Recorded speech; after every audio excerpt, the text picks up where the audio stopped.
स्पर्शतेच्या प्रेमाचा भाग 22.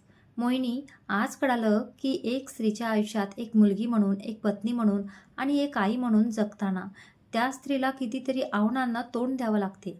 एक आई होण्यासाठी आणि 9 महिने बाळ आपल्या उदरात सांभाळून ठेवायचं म्हणजे ते उदर हे सुद्धा किती नाजूक असतं ते. तू खूप यातना सहन केल्यास, पण इतकं सर्व सहन करूनही तुझ्या नशिबी मात्र हे दुःखच का आलं गं? पण कुठेतरी तुझ्या ह्या दुःखाला मी देखील कारणीभूत आहेच. जर मी वेळीच तुझ्यावर माझं प्रेम व्यक्त केलं असतं, तर आज कदाचित तुझ्यावर ही वेळ आलीच नसती. कमीत कमी तुझा प्रेम ह्या गोष्टीवरून तरी विश्वास उडाला नसता. पण नाही, आता अजिबात नाही. त्या नराधमाने तुझ्यासोबत जे जे काही केलंय, त्याची शिक्षा त्याला मिळणारच. त्याने जर कदाचित अजूनही मनापासून तुझा पत्नी म्हणून स्वीकार केला आणि तूही त्याला माफ करून त्याचा स्वीकार केला, तर मला आनंदच होईल. कारण तू कुठेही राहा, कोणासोबतही पण राहा, पण खुश राहा. तुझ्या सुखात माझं सुख आहे, पण तुझ्या ह्या लढाईत मी मात्र तुला आता एकटी नाहीच पडू देणार. मला माहिती आहे तू आता प्रेम आणि लग्न ह्या गोष्टीचा विचार नाही करणार आणि मी पण तुला प्रेम आणि लग्न या गोष्टी जबरदस्तीने पटवून नाही देणार. पण इतकं मात्र तुला जाणीव करून देईल की सर्वच पुरुष सारखे नसतात. काही जण मनापासून केलेलं प्रेम निभावण्यासाठी आपल्या प्रेमाला मैत्रीच्या नात्याने वेळोवेळी आधार देतात, साथ देतात. मीही तेच करणार. तुला मी नाही एकटं सोडणार आता. आजवर तुझं लग्न पियूसोबत झालं तरी माझी अजूनही कोणासोबत लग्न करण्याची इच्छाच होत नाही आणि अजूनही नाही झाली. मी इतके दिवस का कोणा दुसऱ्यावर प्रेम नाही करू शकलो, का मी कोणासोबत लग्न नाही केलं हे मला नाही माहीत. पण आता थोडंसं कळतंय की कदाचित नियतीला काहीतरी वेगळंच मान्य असेल. पण नक्की काय आहे नियतीच्या मनात याची वाट मी नक्कीच बघेन. कायद्याने आणि मनाने जर तू पियूचा त्याग केलास आणि नंतर लग्न आणि प्रेम ह्या गोष्टीचाही त्याग केलास, तरी मी मित्र म्हणून तुझ्या सोबत राहीन, हे मी वचन देतो. मलाही आता बघायचंय की नियतीने आपल्याला नक्की ही दुसरी संधी का म्हणून दिली आहे. पण आता मात्र तुझी लढाई तीच माझी लढाई. तू माझी नाही आहे हे मला ठाऊक आहे, पण तू माझ्या अवतीभोवती आहेस. मी तुझा आहे, तुझ्या अवतीभोवती आहे. हे सुख काय कमी नाही माझ्यासाठी.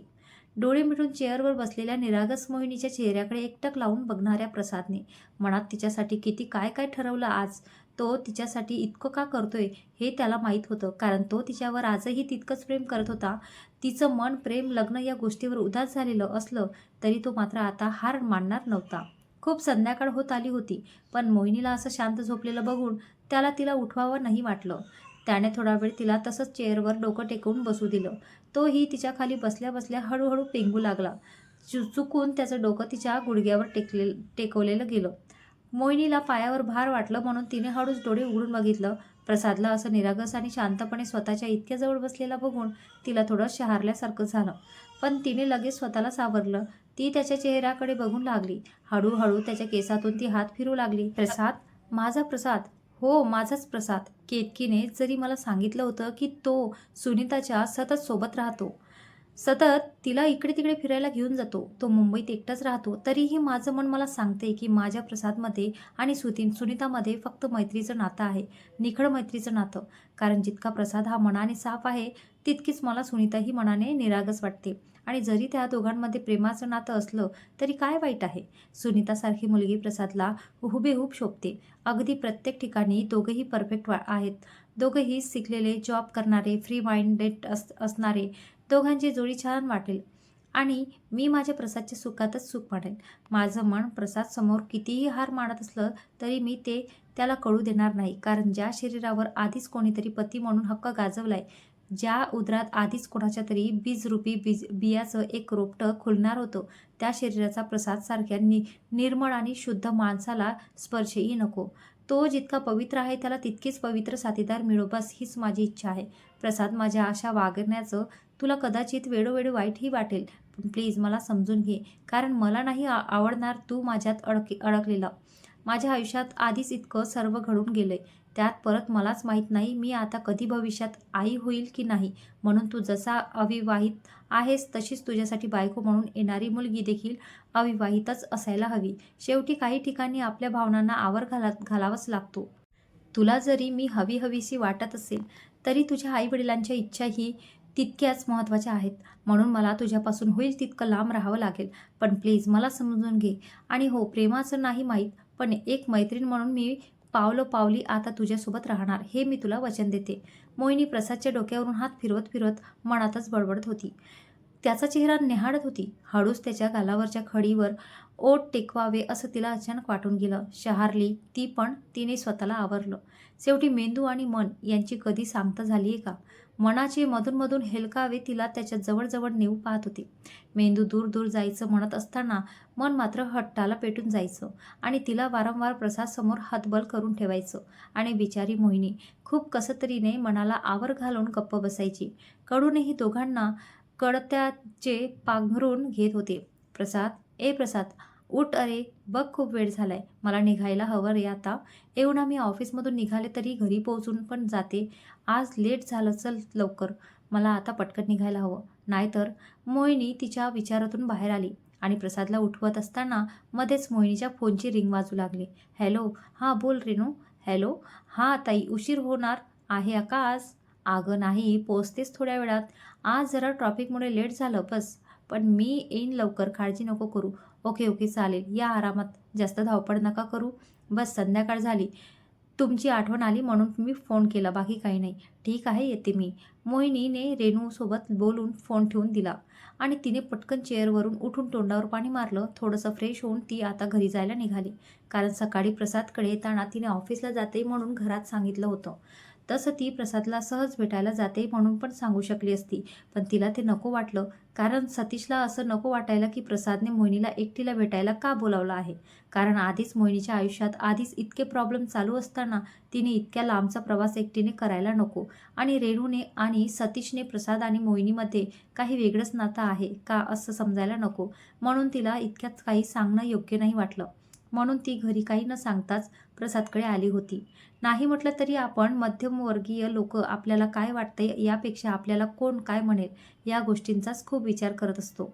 भलेच आपल्यात वाईट परिस्थितीत दुःखात कोणी इतर सहभागी होणार की नाही हे माहीत नसतं, पण तरीही आपण त्या इतर लोकांचा, समाजाचाच जास्त विचार करतो. समाजातील बंधने आपण नक्कीच पाळायला हवी, पण ज्या बंधनांमध्ये आपले हित आहे तेच आपण पाळावेत. पण बाकी ज्या बंधनांमध्ये आपला जीवच गुदमरून लागलाय त्या बंधनांमध्ये का अडकावं आपण? थोडंसं आपणही मनाला मोकळीक द्यायला हवी. काय चूक काय बरोबर ह्याचं गणित आपल्याला कळालं तर कोणत्याही बंधनात अडकायची गरजच नाही पडत. पण मोहिनीला सवयच होती स्वतःला कोणत्या तरी बंधनातून अडकवून ठेवायची आणि त्यातच गुटफरायची.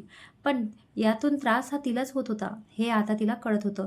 पण तिनेही आता विडा उचललाच होता. समाजाचं बंधन गुजारून लावायचा ध्यास धरला होता. थोडं स्वच्छंदी जगण्याचा, प्रसादसोबत वेळ घालवण्याचा. कारण आता तिला कोण काय म्हणेल याच्यापेक्षा तिला काय योग्य अयोग्य वाटतंय हे गरजेचं वाटत होतं. तिला आता स्वतःसाठी जगायचं होतं, एकटीला जगायचं होतं. पण त्यावेळीला अजूनही कळत नव्हतं की तिची वाट प्रसादजवळ जाऊनच थांबणार होती. कारण तिचं आता नियतीची इच्छा होती. मोहिनीच्या पाठोपाठ प्रसाद पण पटकन फ्रेश होऊन तयार झाला. त्याला असं तयार झालेलं बघून मोहिनी थोडं गोंधळली. कारण त्याने घाईघाईत तिच्या समोरची टी-शर्ट चेंज केला आणि पटकन थोडा डिओ स्प्रे केला. त्याच्या डिओच्या मादक सुगंधाने ती थोडी मंत्रमुग्ध झाली होती. पण ती कशीबशी पटकन भानावर आली. तिला कळत नव्हतं की आता ह्या वेळेला तो कुठे निघालाय. म्हणून तिने त्याला विचारलं, ए तू कुठे बाहेर जातोय का? बाहेर म्हणजे तुला तुझ्या घरी सोडवायला येतोय. तुला मी स्वतः माझ्या घरी बोलावलं होतं ना, मग तुला व्यवस्थितपणे घरी पोहोचण्याची जबाबदारी पण माझीच आहे ना. चल. प्रसाद घाईघाईत कारची चावी हातात घेऊन रेडी झाला. पण प्रसाद, मी जाईल अरे एकटी, तू का? चूप. मोहिनीचं वाक्य पूर्ण होण्याच्या आधीच त्याने तिच्या ओठांवर त्याचं बोट ठेवलं आणि तिला पुढे एकही शब्द न बोलू देता शांत केलं. तिलाही माहीत होतं आता हा काही ऐकणार नाही म्हणून.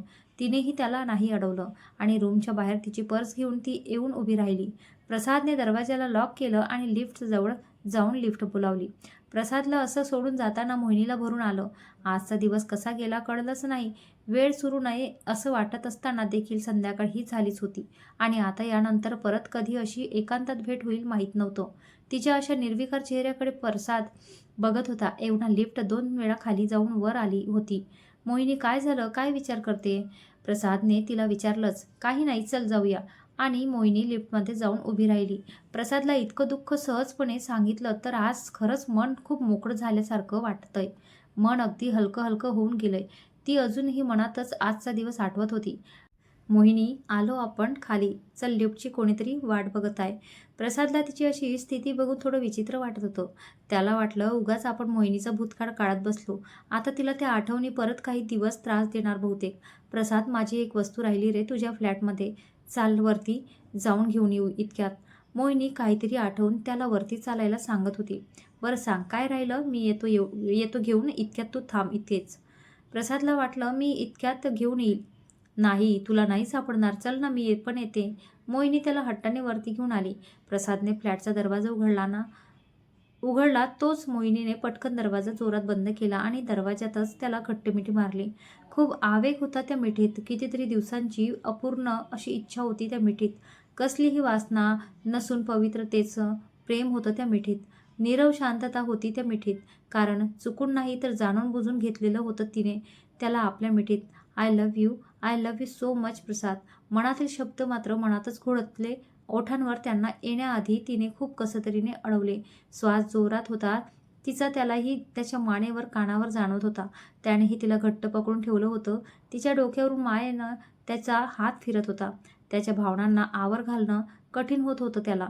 तिच्या अशा अविचित वागण्याने त्याने तरी किती सावरावं, अधीर म्हणाला. पण तिचं दुःख ऐकून आणि समजून तिला सध्या अतीव प्रेमाची नाही तर सोजवळ प्रेमाची आणि मायेच्या स्पर्शाची गरज आहे इतपत तर त्याचा स्वतःच्या मनावर ताबा होताच. प्रसाद, मला नाही माहीत आज नंतर परत आपली अशी एकांतात भेट कधी होईल ते, पण आज तू माझ्या मनातील कडवट आठवणी उगाडून त्या वाहून टाकायला खूप मदत केलीस. खूप बरं वाटलं रे. आणि आजच्या ह्या क्षणी मला तुला मनापासून मिठीत घ्यावं वाटलं म्हणून मी घेतलं. कारण आता मला थोडं मनाप्रमाणे जगायचं आहे रे. प्लीज चुकीचा अर्थ नको घेऊ माझ्या ह्या वागण्याचा. मोहिनी प्रसादच्या कानात बोलत होती. तिने तिचे पाणवलेले होते. ठीक आहे, पण असं मनाप्रमाणे वागवसं वाटत असेल तर मी काही दिवस सुट्टी घेऊन रोज तुझा भूतकाळ ऐकायला तयार आहे. वाटलं तर तुला घरी घ्यायला पण येत जाईल. प्रसादचं चेष्टेचं बोलणं ऐकून तिने झटक्यात त्याला बाजूला लोटलं. जा तिकडेच, मी चालले खाली, यायचं तर ये. मोहिनी लटक्या रागाने दरवाजा उघडून निघून लागली. प्रसादने तिला तिचा हात धरून आतमध्ये खेचलं आणि दार लावून घेतलं. अजूनही माझी मोहिनी आहे तशीच आहे. अगं, मनातल्या भावनांना का म्हणून इतकं पाडते, होऊ दे ना व्यक्त. आणि तुला वाटलं म्हणून तू मला मिठीत घेतले यात मी चुकीचं का समजू? अगं वेळे, तुझा माझ्यावर पूर्ण अधिकार आहे. तू वाटेल तेव्हा माझ्याकडे वेळ मागून घे. तुला जे वाटेल ते सांगत जा, बोलत जा, व्यक्त होत जा. कारण प्रत्येक नातं हे प्रेमाचंच असायला हवं असं नाही ना गं. नात्यात प्रेम असायला हवं, मग ते नातं मैत्रीचं असो की इतर कोणतंही असो. प्रसादचं बोलणं ऐकून मोहिनीने चमकून त्याच्याकडे बघितलं आणि तिला छान असं हसू आलं. त्यानेही मग तिचा चेहरा उंजळीत घेऊन ओठ तिच्या कपाळाजवळ नेलं. पण परत स्वतःला आवरून घेतलं आणि दरवाजा उघडून बाहेर आला आणि दार लावलं. दरवाजाला लॉक लावता लावताच मोहिनीने इकडे तिकडे बघून घेतलं आणि पटकन टाचा उंचावून त्याच्या कपाळावर ओठ टेकवले आणि पटकन पडत जाऊन लिफ्ट बोलावली. हा वेडा मात्र गोंधळातच पडला की नक्की आता त्याच्यासोबत काय झालं. नक्की भास होता की मोहिनीने खरंच त्याच्या कपाळावर ओठ टेकवले हेच त्याला कळत नव्हतं. पण कपाळावर तिचा स्पर्श रेंगाळत होता इतकं तर त्याला चांगलंच जाणवलं. म्हणून तो लिफ्टमध्ये आल्यावर कपाळावर चोळत चोळत तिच्याकडे बघत होता आणि ती मात्र लाजून स्वतःला कुठेतरी लपवून ठेवावं असं इकडे तिकडे बघत त्याच्यापासून नजर चोरत होती. दोघेही कारमध्ये बसले. आज ती नकळतच पुढच्या सीटवर बसली होती. प्रसादला हे बघून जरा बरं वाटलं. तिने कारमध्ये बसताच सीट बेल्ट लावून घेतला. प्रसादला कंटाळा होता या असल्या गोष्टींचा, पण तिने सीट बेल्ट लावलेला बघून त्यानेही मग लावून घेतला आणि कार मोहिनीच्या घराच्या दिशेने धावू लागली. मोहिनी डोळे मिटून सीटवर डोकं टेकवून शांत पडलेली होती. तिला असं शांत बघून प्रसादलाही खूप खूप शांत वाटलं.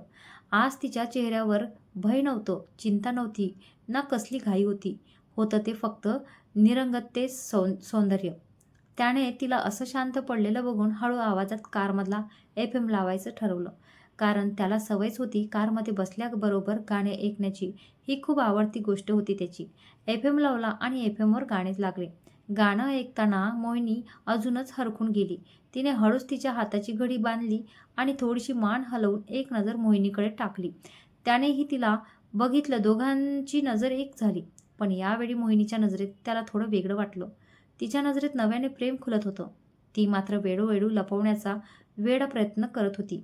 पण तो मात्र बरोबर तिच्या नजरेला हेरत होता आणि त्याच्या अशा वागण्यावर ती मात्र लाजून लाजून लालच होत होती.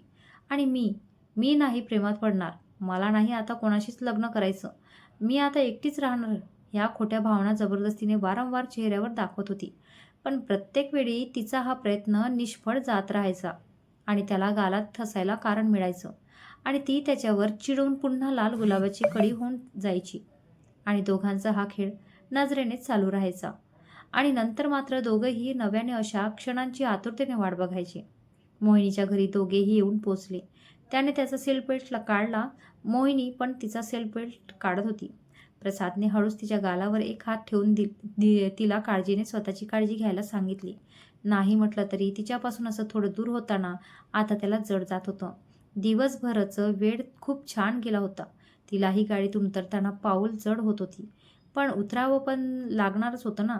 दोघांचे डोळे भरून आले. त्याने पटकन नजर चोरली आणि चल येतो म्हणून गाडी स्टार्ट केली. मोहिनीने पटकन कारचा दरवाजा लावला आणि त्याला बाय केलं. एक क्षणाचाही विलंब न करता त्याने गाडीला टर्न घेऊन सुसाट वेगाने गाडी चालवायला सुरुवात केली. त्याने तिला बिल्डिंग खालीच सोडवलं होतं. वरती फ्लॅटमध्ये जाऊन सोडवायचं म्हणजे सतीश आणि रेणूच्या मनात नव्याने शंका निर्माण करण्यासारखंच होतं. मोहिनी लिफ्टने वरती जाऊन पोचली. थोडं मन मोकळं झाल्याने एवढा बरं वाटत होतं. पण तो लांब गेला म्हणून आता मन उदास पण झालं होतं. कितीही मनाशी पक्के ठरवून देखील तिचा जीव मात्र राहून राहून त्याच्यातच गुंतत होता. घरात येऊन ती फ्रेश झाली आणि रेणूसोबत थोडंसं नॉर्मल बोलून स्वतःच्या रूममध्ये निघून गेली. फ्रेश होऊन सोफ्यावर शांत पडून घेतलं. सकाळी सकाळी फोन वाजला आणि मोहिनीची झोपमोडच झाली. तसंही तिला आता उठायचंच होतं. पण अजून 5-10 मिनिट झोपायला मिळालं असतं तर बरं झालं असतं.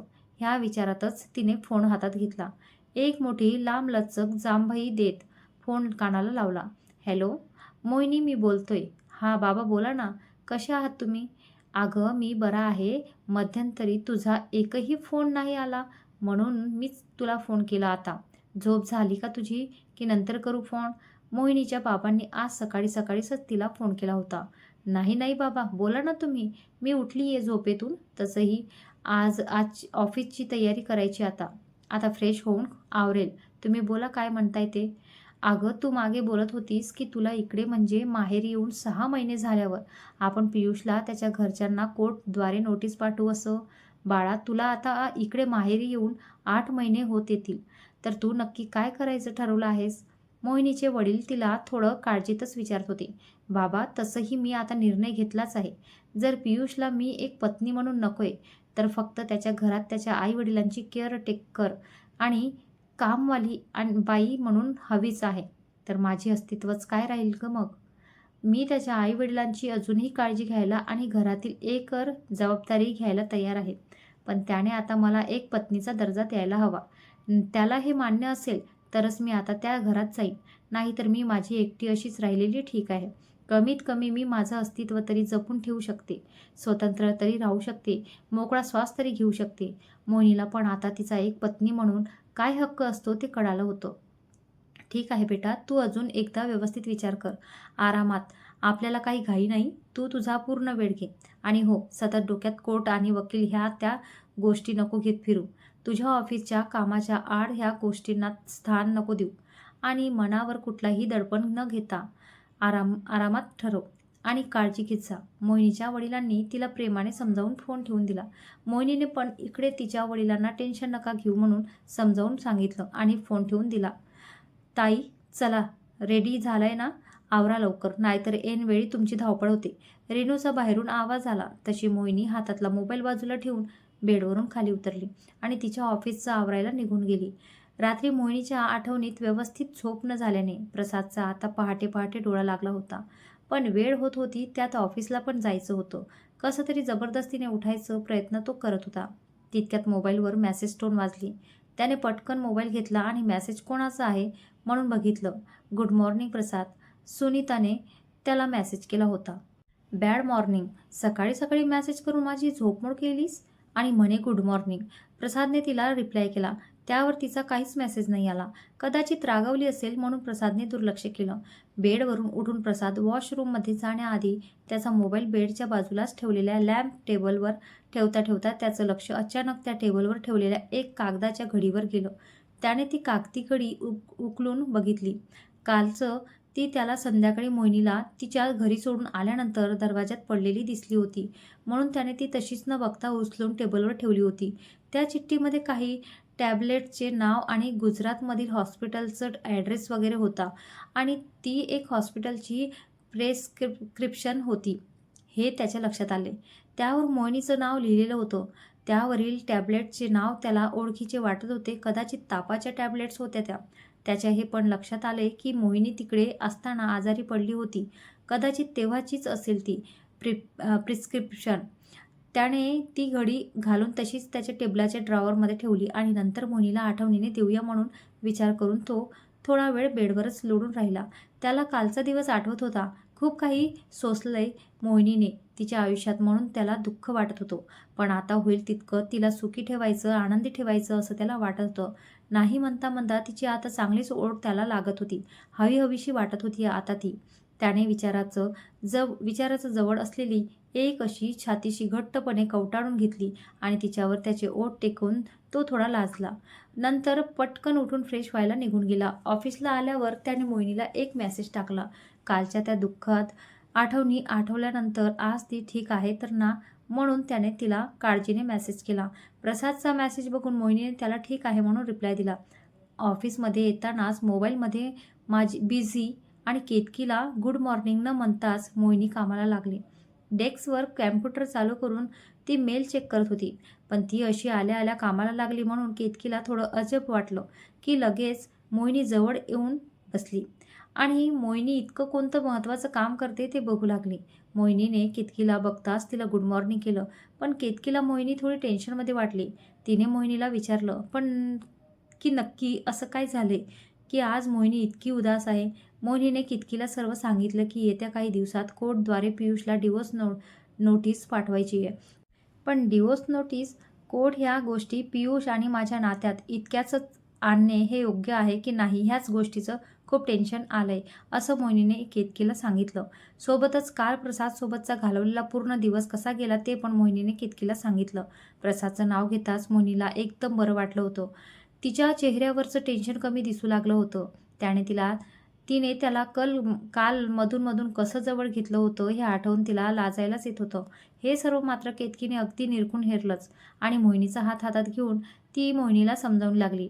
हे बघ मोहिनी, तुला जर पियुषने आजवर तुझ्यावर केलेल्या अत्याचाराची त्याला शिक्षा द्यायची असेल किंवा त्याला त्याच्या कंचनसोबत कायमचं सोडून द्यायचं असेल किंवा त्याच्यासोबत जर तुला नातंच तोडायचं असेल तर तुला कायद्याच्या मार्गानेच सर्व प्रोसिजर करावी लागेल.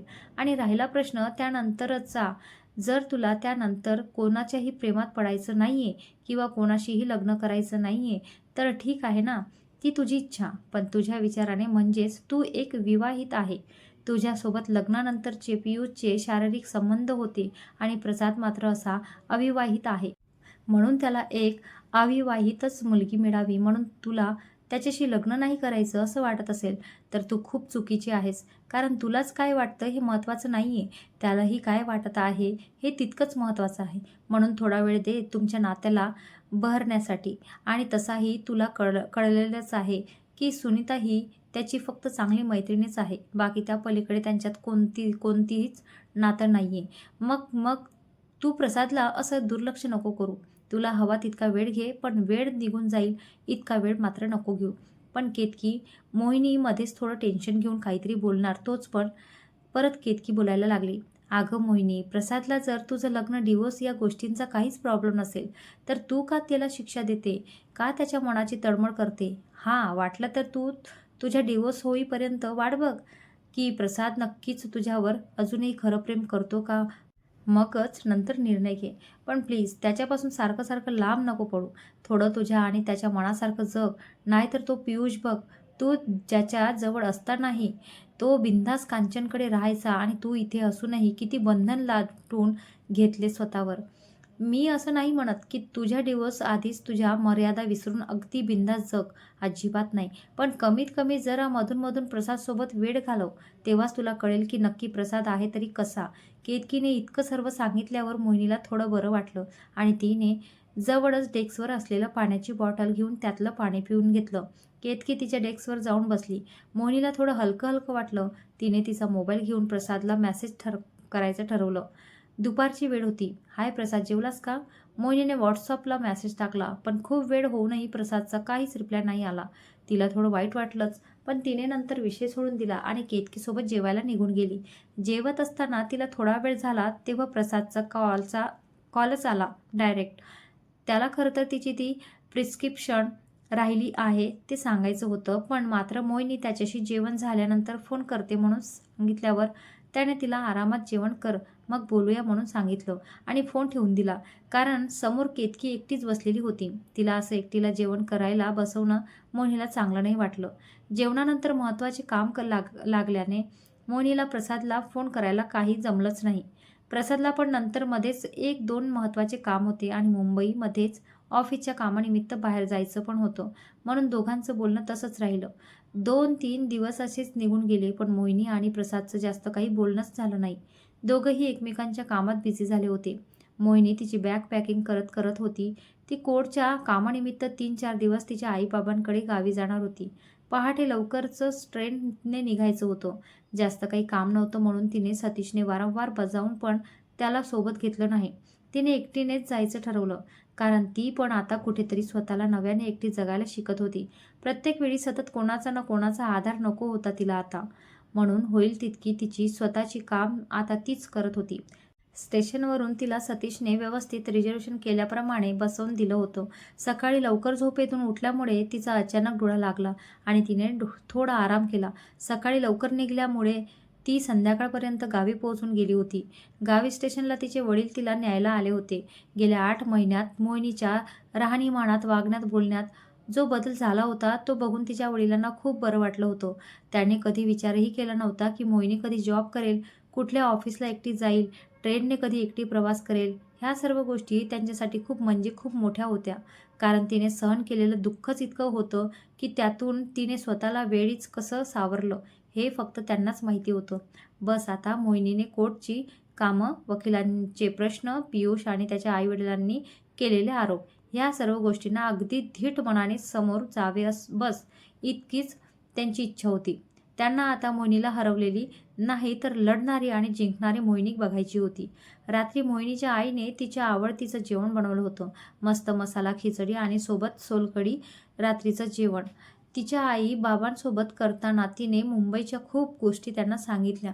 वेगवेगळ्या ठिकाणी देत असलेले इंटरव्ह्यू गेलेत याविषयी पण सांगितलं.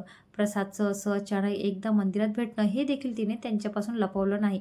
रात्रीचं जेवण झाल्यावर तिने कोर्टमध्ये कधी जायचं, कसं करायचं हे सर्व तिच्या वडिलांना विचारून घेतलं. वकील ओळखीचाच होता म्हणून जास्त काही टेन्शन नव्हतं. दुसऱ्या दिवशी रविवार होता म्हणून कोर्ट बंद होतं, तर त्यांना सोमवारी कोर्टात जायचं ठरलं. तसं वकिलांशी फोनवर बोलून मोहिनीच्या वडिलांनी वकिलाला वेळ वगैरे विचारून घेतलं. नेहमीप्रमाणे मोहिनी रात्र झोपण्यासाठी तिच्या वरच्या रूममध्ये आली आणि थोडा वेळ टेरेसवर फेऱ्या मारू लागली. तिची सर्वात आवडतीची जागा म्हणजे त्यांच्या घरचं टेरेस. आई-बाबा खालीच हॉलमध्ये काहीतरी गप्पा मारत बसले होते. एकट्या मुलींच्या संसाराचे हे असे घराणे बघून तिच्या आईचा जीव खूप तिळतिळ तुटायचा. पण आपली मुलगी ही आता ठीक झालीये हे बघून आई पण थोडं मनाला सावरून घ्यायची. मोहिनीच्या मनात प्रसादचाच विचार चालू होता. तितक्यात त्याचाच फोन आला. तिने 2 रिंगमध्येच फोन उचलला. हॅलो, बोला साहेब, काय म्हणता? जेवले का तुम्ही? अरे बापरे, आज चक्क आहोत हा? प्रसाद नौटंकी होत बोलला. गप रे, जेवलास का सांग? अगं हो बाई, जेवलो. आत्ताच बेडवर पडलो होतो म्हणून म्हटलं चला मॅडमचं काय चाललंय तर बघूया म्हणून कॉल केला. बोल, काय करते? उद्या संडे आहे तर काही प्लॅन आहे का तुझा? प्रसाद तिला संडेच्या हिशोबाने विचारत होता. अरे मी आजच गावी आले तर उद्या दिवसभर आराम करायचं ठरवलंय. मोहिनी जावाई देत बोलत होती. काय? तू कधी गेलीस गावी? आणि अशी अचानक? तेही मला न सांगता? मोहिनी, तुला एक शब्द पण मला कळवता नाही आला का? प्रसाद तर बेडवरून ताडकन उठूनच बसला. प्रसाद, तू ठीक तर आहेस ना? मी गावी येते म्हणून तुला काय सांगायचंय आणि मी गावी असल्याने तू का इतका शॉक लागल्यासारखा रिॲक्ट करतोय? चिल बाबा, गावी म्हणजे मी माझ्या आईबाबाकडे आले. तू तर असं रिॲक्ट करतोय जसं काही मी गुजरातला निघून गेले. मोहिनी त्याला चिडवत बोलत होती. ठीक आहे, अगं तू अशी अचानक गावी गेली हे ऐकून थोडं अस्वस्थ वाटलं, बाकी काही नाही. प्रसादला थोडं नाही म्हटलं, पण जरा जास्तच अस्वस्थ वाटू लागलं होतं. पण तो तसं दाखवू नाही शकला. अरे हो, म्हणजे ना ते कोर्टमध्ये काम होतं, डिवोर्स नोटीस पाठवायची आहे म्हणून यावं लागलं. पण 3-4 दिवसात येईल. मी मुंबईला आल्यावर भेटूया आपण एकदा. ह्या संडेलाही पण नेक्स्ट संडे भेटूया, ठीक आहे? मोहिनीला कळून चुकलं की त्याला एक शब्दाने तरी सांगायला पाहिजे होतं. बरं ठीक आहे, भेटूया नेक्स्ट संडे म्हणत प्रसादने लवकरच फोन ठेवून दिला. त्याला पुढे काहीच बोलवत नव्हतं. त्याचं मन खूप कासावीस होत होतं. म्हणून त्याने फोन बाजूलाच बेडवर फेकून दिला आणि थोडा वेळ घरात फेऱ्या मारून झोपी गेला. त्याच्या अशा अचानक फोन ठेवल्याने मोहिनीला थोडं वाईट वाटलं, पण तिने ते विचार पटकन बाजूला केले आणि कोर्ट, पियुष, डिवोर्स हे गोष्टींचा विचार करू लागली. भीती तर वाटत होती सध्या तरी लगेच काही पियुष आणि त्याच्या फॅमिलीसोबत भांडत बसायचं नव्हतं. पण पूर्ण कोर्टसमोर आणि वकिलांसमोर नक्की कोणत्या कोणत्या प्रश्नांना उत्तर द्यावे लागेल याचीच तिला चिंता सतावत होती. तिचे विचार चालू असतानाच आई तिला झोपण्यासाठी बोलवायला आली आणि ती टेरेसवरूनच तिच्या रूममध्ये झोपायला आली. आज आईला मिठी मारून झोपली ती. आपल्या आईच्या कुशीत झोपण्याची मज्जाच वेगळी. आई तिच्या डोक्यावरून हात फिरवत होती. मोहिनीला खूप भरून आलं. आई आपल्या लेकरांवर कसं काय इतकं प्रेम करते तिला नेहमी अप्रूप वाटायचं. पण मध्येच तिला तिचं बाळपण आठवायचं आणि समजून जायचं की आई होणं म्हणजे नक्की काय असतं ते. आज सकाळीच लवकर उठून देवपूजा मोहिनीनेच केली होती. गावच्या मोठ्या घरात खूप प्रसन्न वाटत होतं. दुपारी कोर्टमध्ये जायचं होतं म्हणून नाश्ता वगैरे करून ती तिच्या वडिलांसोबत थोडं आधीच घरातून निघाली होती. तिला जरा बाकीचे पण काम करायचे होते. काल रविवार होता म्हणून पूर्ण दिवस ठरल्याप्रमाणे आरामातच गेला. मोहिनीचे वडील आणि ती कारने न जाता मुद्दामून बसने गेले. मोहिनीची इच्छा होती बसने जाण्याची. खूप दिवसांनंतर तिला कॉलेजचे दिवस जगल्यासारखं जगायचं होतं. तिच्या हट्टापुढे तिच्या वडिलांनाही तिला नकार दिला नाही आणि ते पण बसने जायला तयार झाले. कोर्टमध्ये पोहोचल्यावर ती आणि तिचे वडील त्यांच्या वकिलांनी सांगितल्याप्रमाणे त्या ठिकाणी वकिलाची वाट बघत थांबले. थोड्याच वेळात वकील आले. त्यांनी कोर्टच्या परिसरात बाजूलाच असलेल्या एका झाडाखाली चेअर मागून बसायचं ठरवलं. तिघेही तिथे बसले. वकील कोर्टचं परिसर बघून मोहिनीला थोडं घाबरायला होत होतं. तिचे श्वास जरा जोरात चालू झाले. तिच्या वडिलांना तिची अवस्था लगेच लक्षात आली. त्यांनी पटकन तिला पाण्याची बॉटल दिली आणि तिच्या खांद्यावर हात ठेवून तिला डोळ्यांनीच धीर दिला. आपले वडील आपल्यासोबतच आहेत ह्या भावनेने ती लगेच नॉर्मल झाली. वकिलांनी पुढे बोलायला सुरुवात केली. सर्वात आधी तिला वकिलांनी खात्रीपूर्वक विचारून घेतलं की नक्की तिची डिवोर्स घेण्याची मानसिक तयारी आहे का? कोणाची जबरदस्ती तर नाही ना? तसं असेल तर आपण अजून काही दिवस थांबूया. तू परत एकदा विचार कर, असं मोहिनीच्या वकिलाने मोहिनीला सांगितलं. मोहिनीने तिची स्वतःची मानसिक तयारी असल्याची कबुली दिली आणि इथून पुढे कोर्टच्या येणाऱ्या प्रत्येक तारखेला हजर राहण्याचं नक्की सांगितलं. वकिलाने तिच्या वडिलांना आधीच सांगितलं होतं की येताना लग्नाच्या पहिल्या दिवसापासून तर मोहिनी माहेरी आलेल्या दिवसापर्यंत तिला तिच्या सासरी काय काय त्रास झाला किंवा त्या लोकांनी काय काय त्रास दिला हे सर्व एका नोटबुकमध्ये लिहून आणायला सांगितलं होतं. त्यानुसार मोहिनी सर्व तयारी करूनच कोर्टमध्ये गेली होती आणि तिला पियुषने आणि त्याच्या आई वडिलांनी केलेला मानसिक छळ, दिलेला त्रास सर्व काही लिहिलेलं एक नोटबुक वकिलाला दिले. बाकी पुढील गोष्टी हा वकील स्वतःच करून घेणार होता. कोर्टचे सर्व काम आवरले होते. अचानक मोहिनीची नजर प्रसादच्या वडिलांवर पडली. तिला काही कळलंच नाही की ते का कोर्टमध्ये आले. कदाचित त्यांचं काही गेल्या मागील दिवसांपासून फ्लॅटिंगची एक केस चालू होती. त्या निमित्ताचे ते आलेले असतील असं तिला वाटलं. ती विचार करत बघत होती. तोपर्यंत तर मोहिनीचे वडील आणि प्रसादचे वडील एकमेकांशी भेटून बोलू लागले.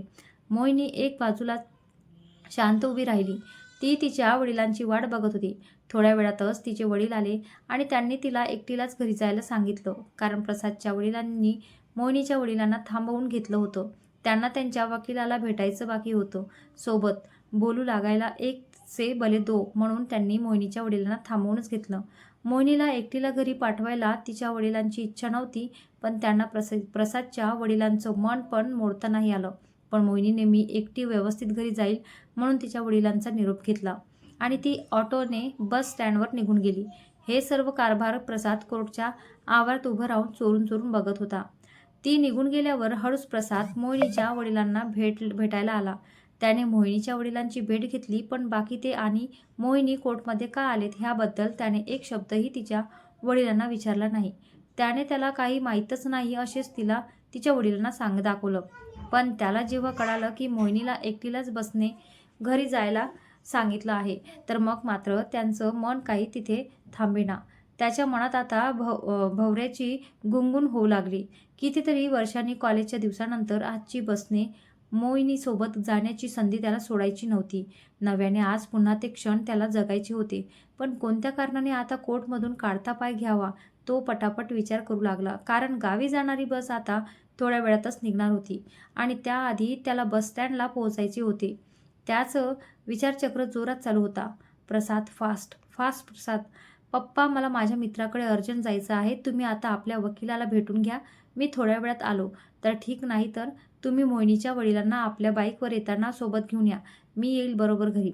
प्रसाद धडपडत त्याच्या वडिलांना सांगून कोर्टमधून निघाला. त्याच्या वडिलांना त्याच्या अशा अधीर आणि अस्थिर वागण्याचं हसू आलं. आणि काय हे आजकालची मुलं म्हणून ते मोहिनीच्या वडिलांसोबत बोलत बसले आणि वकिलाची वाट बघत बसले. प्रसाद कोर्टच्या गेट बाहेर घाईत आला. मिळेल त्या ऑटोने तो बसस्टँडला पोहोचला. घाईघाईमध्ये गावी जाणारी बस शोधू लागला. बसची अनाउन्समेंट झाली होती आणि बस स्टँडच्या गेटकडे निघत होती. बस स्टँडमध्ये खूप साऱ्या बसेस होत्या. त्याचा खूप गोंधळ उडाला होता. इतक्या बसेसमध्ये पटकन बस शोधायची होती. तो घाईघाईत बस शोधू लागला. बस आता जायला निघाली होती. त्याला काहीच सुचत नव्हतं आणि थोडं लांबूनच त्याला बस दिसली आणि तो खूप जोरात पळतच बसच्या समोरच्या दिशेने ड्रायव्हरला हात